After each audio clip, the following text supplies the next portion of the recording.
Your sous vide machine can't do the things that your smoker can do. But if you combine your smoker with your sous vide machine, you can do things that your smoker can't do either. I'm going to show you how coming up next on Amazing Food Made Easy. Hey there, I'm Jason Logston from Amazing Food Made Easy and president of the International Sous Vide Association.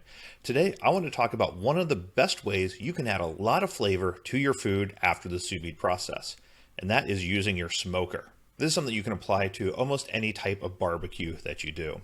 There's two facets to making barbecue. The first is adding flavor with smoke, and the second is tenderizing the food so it's edible.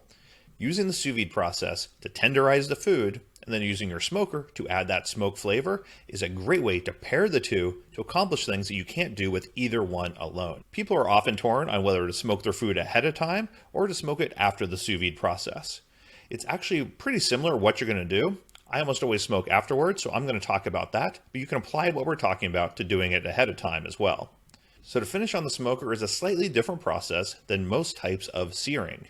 And that's because smoke reacts differently than trying to get a crust on something.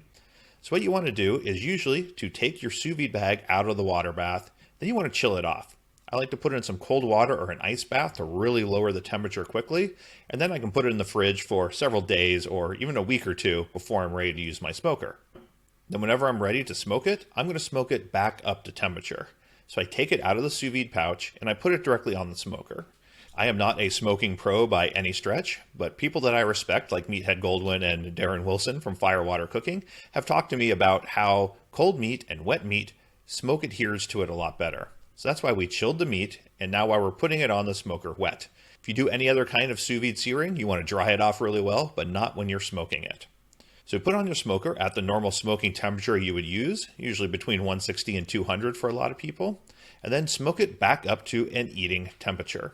The biggest key to using your smoker to smoke it back up to temperature is to make sure that the internal temperature of the meat doesn't go above what you sous vide'd it at. It's critical. So the temperature of your smoker might be set to 200 degrees, but you don't want the inside of your food to come above whatever you sous vide'd it at. So make sure you still use your smoking thermometer to check the inside of the meat as you're heating it back to temperature.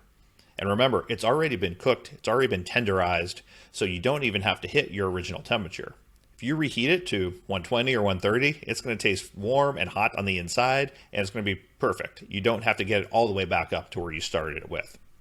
Depending on the size of your meat, this process can take anywhere from 30 minutes to a few hours. And especially for thicker cuts, you can still get a lot of that good flavor and a lot of that good bark on the outside that's really going to improve your food. The inside, it's going to be perfectly cooked, perfectly tender. It's going to be some of the best barbecue you've ever had. So now you know the next time you really want to impress your friends and family with some great barbecue, how you can use your sous vide machine and your smoker together to do some things that you can't do any other way. Till next time, I'm Jason Logston.